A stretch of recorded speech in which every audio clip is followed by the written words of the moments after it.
ಮನಸ್ಸಿಗೆ ತುಂಬ ದುಃಖವಾದಾಗ ಶ್ರೀಕೃಷ್ಣನ 8 ಉಪದೇಶಗಳು ಒಮ್ಮೆ ಕೇಳಿ. ಶ್ರೀಕೃಷ್ಣ ದೇವರು ಮಾತ್ರ ಅಲ್ಲ, ಆತ ನಮ್ಮೆಲ್ಲರ ಸ್ನೇಹಿತ. ಕೃಷ್ಣನ ವಚನಾಮೃತಗಳು ನಮಗೆ ಹೇಗೆ ಬದುಕಬೇಕೆಂಬ ಹಾದಿಯನ್ನು ತೋರಿಸಿಕೊಡುತ್ತವೆ. ನೀವೇನಾದರೂ ಕೃಷ್ಣನ ಜೀವನ ಪಾಠವನ್ನು ಪಾಲಿಸಿದ್ದೇ ಆದರೆ ಬದುಕು ಖಂಡಿತ ಪೂರ್ಣವಾಗಲಿದೆ. ಇಂದಿಗೂ ಕೃಷ್ಣನ ಪ್ರತಿ ಮಾತು ನಮಗೆ ಭಕ್ತಿ ಹಾಗೂ ಧರ್ಮದ ಹಾದಿಯನ್ನು ತೋರಿಸುತ್ತದೆ.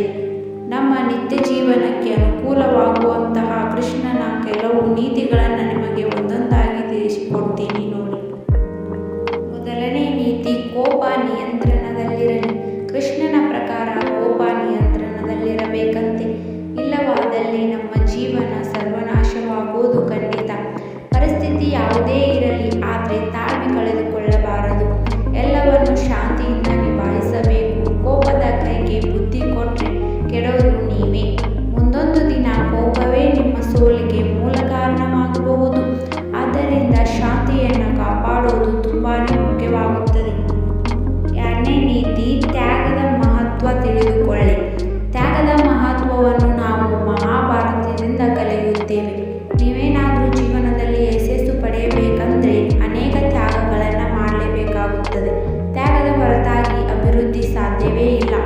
ನೀವು ಆರಾಮದಾಯಕ ಜೀವನ ನಡೆಸುತ್ತಾ ಸುರಕ್ಷಿತವಾಗಿದ್ದರೆ ಜೀವನದಲ್ಲಿ ಮುಂದೆ ಬರೋದು ತುಂಬಾ ಕಷ್ಟ. ಯಶಸ್ಸು ಸುಖ ಸುಮ್ಮನೆ ಒಲಿಯುವುದಿಲ್ಲ.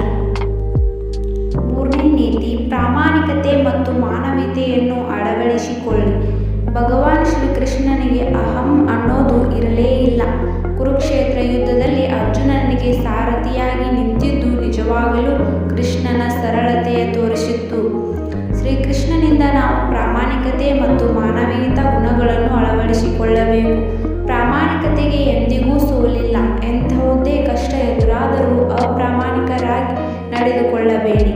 ಇದರ ಜೊತೆಗೆ ಜೀವನದಲ್ಲಿ ಮಾನವೀಯ ಗುಣಗಳನ್ನು ಬೆಳೆಸಿಕೊಳ್ಳಿ.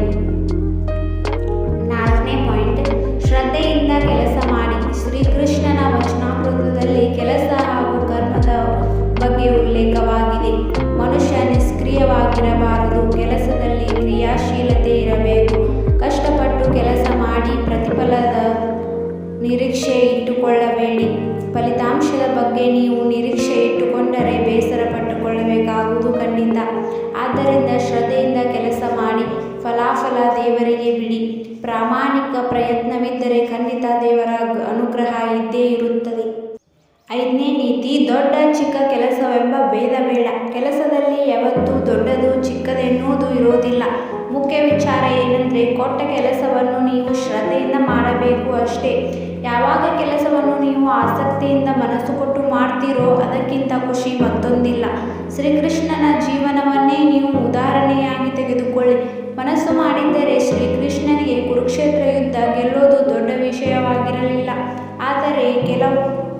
ಆದರೆ ಕೇವಲ ಒಬ್ಬ ಸಾರಥಿಯಾಗಿ ಕೃಷ್ಣನು ಅರ್ಜುನನ ರಥವನ್ನು ನಡೆಸುತ್ತಾನೆ. ಇದೇ ನಮ್ಮ ಜೀವನಕ್ಕೆ ದೊಡ್ಡ ಪಾಠ. ಕೆಲಸ ಯಾವುದಾದರೇನು, ಆದರೆ ಅಲ್ಲಿ ಆಸಕ್ತಿ ನಿಷ್ಠೆ ಮುಖ್ಯವಾಗಿರುತ್ತದೆ. ಆರನೇ ನೀತಿ, ಆಗುವುದೆಲ್ಲ ಒಳ್ಳೆಯದಕ್ಕೆ. ಜೀವನದಲ್ಲಿ ಏನೇ ಆದರೂ ನಾವು ಕುಗ್ಗಬಾರದು. ಏಕೆಂದರೆ ಆಗುವುದೆಲ್ಲ ಒಳ್ಳೆಯದಕ್ಕೆ ಎಂದು ಶ್ರೀಕೃಷ್ಣ ಹೇಳಿದ್ದಾರೆ. ಏನೇ ಆದರೂ ಅದರ ಹಿಂದೆ ಒಂದು ಕಾರಣ ಇದ್ದೇ ಇರುತ್ತದೆ. ದೇವರು ಒಂದು ಪರಮೋಚ್ಚ ಶಕ್ತಿ. ನಾವೆಲ್ಲರೂ ಅವನ ಮಕ್ಕಳು. ಕೆಲವೊಂದು ಬಾರಿ ನಮ್ಮ ನಿಯಂತ್ರಣಕ್ಕೆ ಸಿಗದೆ ಎಲ್ಲವೂ ನಡೆದು ಹೋಗುತ್ತದೆ. ಆದರೆ ಅದಕ್ಕಾಗಿ ದುಃಖಿಸದೆ ಆ ಪರಿಸ್ಥಿತಿಯನ್ನು ಸ್ವೀಕರಿಸಿ ಮುನ್ನಡೆಯಬೇಕು.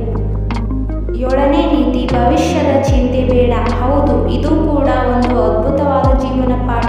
ಶ್ರೀಕೃಷ್ಣನ ಪ್ರಕಾರ ನಾವು ಈ ಕ್ಷಣವನ್ನು ಬದುಕಬೇಕು. ನಾಳೆಯ ಚಿಂತೆ ನಮಗೆ ಬೇಡ. ನಮಗೆ ಸಿಕ್ಕ ಈ ಕ್ಷಣವನ್ನು ಅರ್ಥಪೂರ್ಣವಾಗಿ ಕಳೆಯಬೇಕು. ನಾಳೆ ಏನಾಗುತ್ತೋ ಗೊತ್ತಿಲ್ಲ. ಅದ್ಯಾವುದು ನಮ್ಮ ನಿಯಂತ್ರಣದಲ್ಲಿ ಇಲ್ಲ. ಎಂಟನೇ ನೀತಿ, ನಿಷ್ಕಲ್ಮಶ ಸ್ನೇಹವಿರಲಿ. ಸ್ನೇಹಿತರಿಗೆ ಉತ್ತಮ ಉದಾಹರಣೆ ಎಂದರೆ ಶ್ರೀಕೃಷ್ಣ ಮತ್ತು ಸುಧಾಮ. ಅವರಿಬ್ಬರ ಮಧ್ಯೆ ಅಂತಸ್ತು ಎಂದಿಗೂ ಅಡ್ಡ ಬಂದಿಲ್ಲ. ಹಾಲಿನಂತಹ ಸ್ನೇಹವನ್ನು ಮಾತ್ರ ನಾವು ಕಾಣಬಹುದು. ಅದೇ ರೀತಿ ಹಣ, ಆಸ್ತಿ, ಅಂತಸ್ತು ನೋಡಿ ಸ್ನೇಹ ಹುಟ್ಟೋದಲ್ಲ.